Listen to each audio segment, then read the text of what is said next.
Welcome back. It's a beautiful winter morning here in upstate New York. Clearly, we're not running any boats, but that forces us to get inside the workshop and build boats.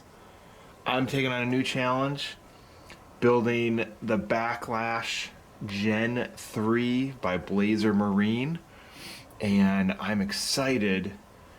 I'm really excited for this build. Let's check it out.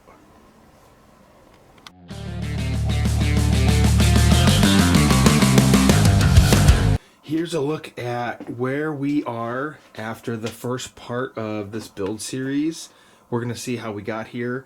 I am really excited for this Backlash Gen 3 build. I'm really excited not only on the build part itself, but also just fine-tuning. There's a lot more variables in a hydroplane running on the water than there is with a mono, and I've only done monos. So I'm really excited for that part. Compared to the Super Sport build that I did last year, I'm going to be, it's a personal goal of mine to be a little bit more efficient on just how I'm gluing my glue and also my painting. So hopefully that shows in this build series over the next few months here as we, survive winter and get ready for the next running season. So let's check it out. Oh, you can see I modified my shop. I needed like a little bit of a peninsula here, so I bought a 5-foot folding table. I've got my jig, which is very basic, just a 1 foot by 3 foot MDF. This is 3/4. Well, the instructions call for 1 inch. I couldn't find an inch thick MDF, so we'll see if that bites me. But I also had to actually modify. I put my folding table on stilts and secured the stilts to the floor just so I can have a little bit higher working surface that's actually compatible with my bench. So an M5. So Scott, here's my makeup epoxy holder.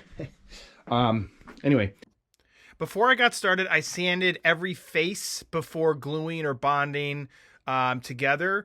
That's going to ensure a nice tight bond between the mating surfaces. So the first step calls for sandwiching 4 pieces together, parts 26, 27, 28, and 29. And then the second step, sandwiching part number 1. There's quantity 3 that you sandwich together. Sorry, I'm not in the light. I'm getting another shop light to add right here. This is part 14. Pretty straightforward. Sandwiching this together. And then parts, 23 and 23, I believe. There's a left and a right. Parts 3 and 23, left and right. Part 23 is this smaller piece, I think. And yeah, so we're gluing those. Next up, oh, by the way, I had an email. I emailed Brian at Blazer on the weekend right after Christmas. He got back to me over the weekend. Great customer service. Can't say that enough. All right, we are now going to be gluing parts 11 and 21 together, followed by 25. So we got 11, 21, 25. I am using 30-minute epoxy. You can use CA if you want.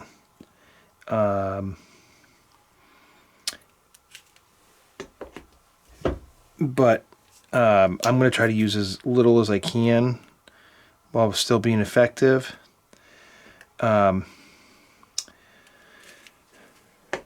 And then after this, there's a left and a right side version of this. And after this, the next step is going to be fitting all the parts together, dry fitting all the parts. All right, so the instructions specifically say, you know, Brian said that he's never had a failure in this sanding method, which is sanding the faces lightly.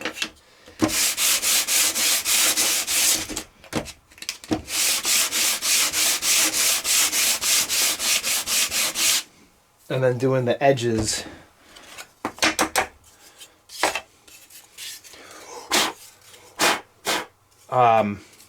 Once everything is secure. And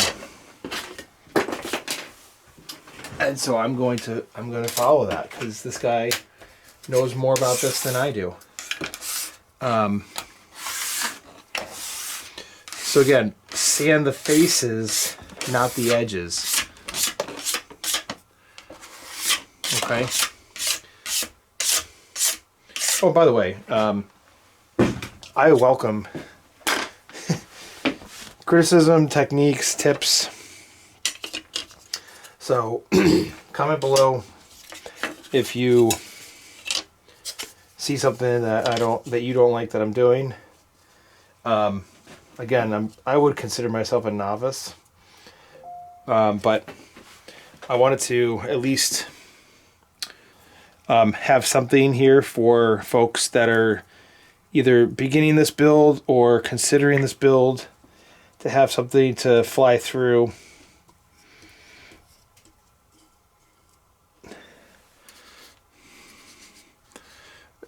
And to see. The next step is going to be pretty time intensive because it's going to be dry fitting everything up.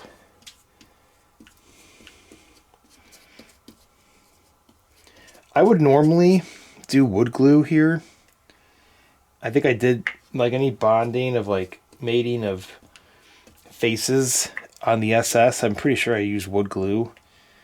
I don't see any mention of wood glue at all from Blazer.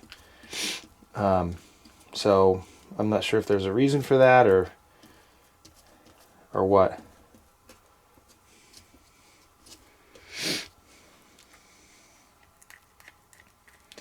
Man, it's a little chilly down here. It's like probably, like I said, 65 or so, I'm gonna guess. This epoxy dries up, firms up pretty quick. Okay.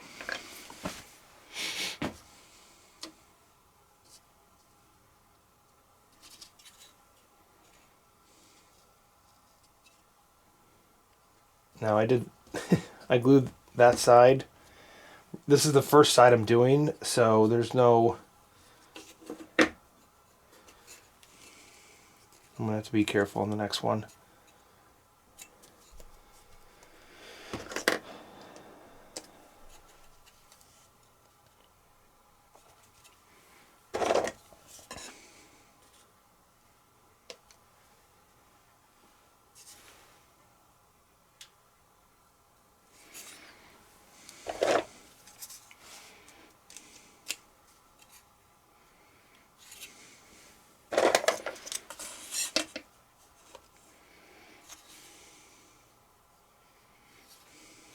That looks pretty good. All right, and then then 25 as shown.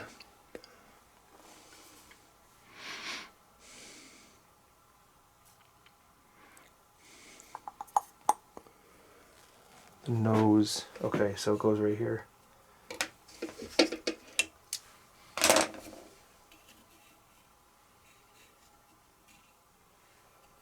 Now flip it open like a book. That's your cue to put it on the right side. the correct side.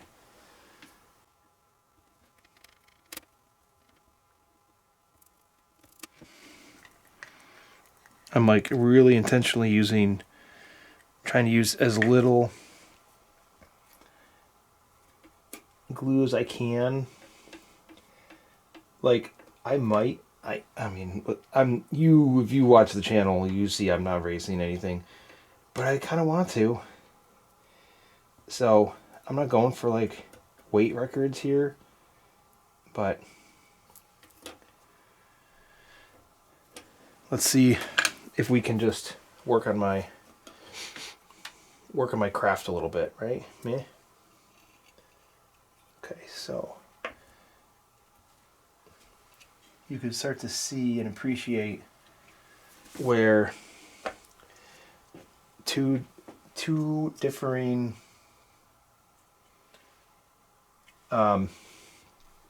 planes, like skins, are going to be lining up, right? And so you can start to, whoa, that is way off.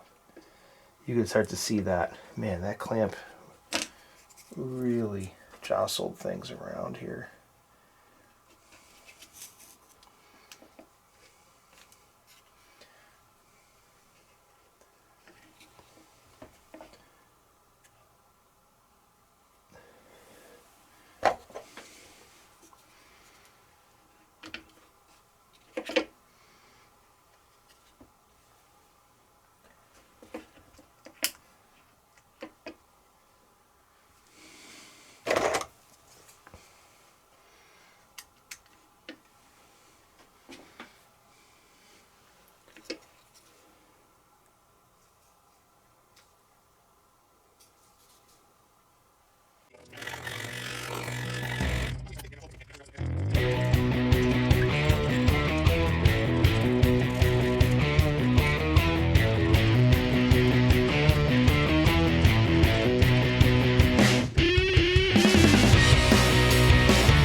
All right, so the first fit up I did, it was kind of hard to fit everything in.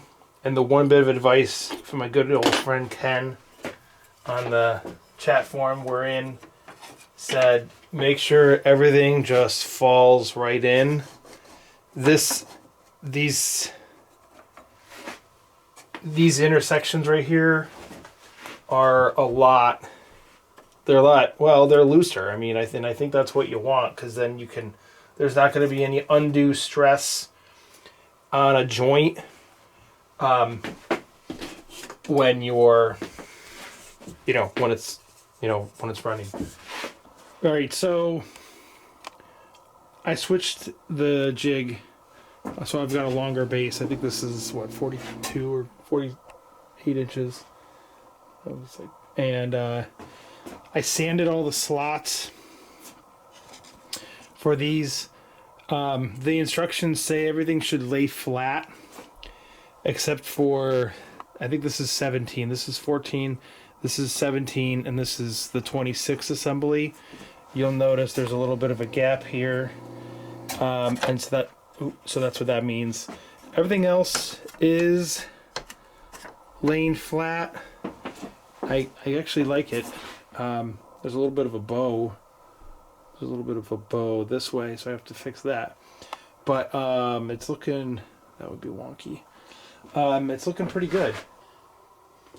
So I'm gonna be test fitting. This is the part 2 assembly. There's a little notch. If you can see, it's right there. If you can see that, there's a little nice handy dandy notch on the 26 assembly that this fits into.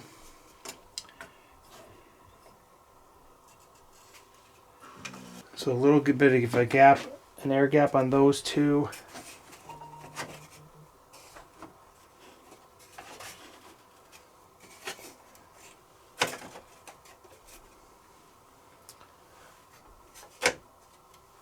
Very cool. I mean,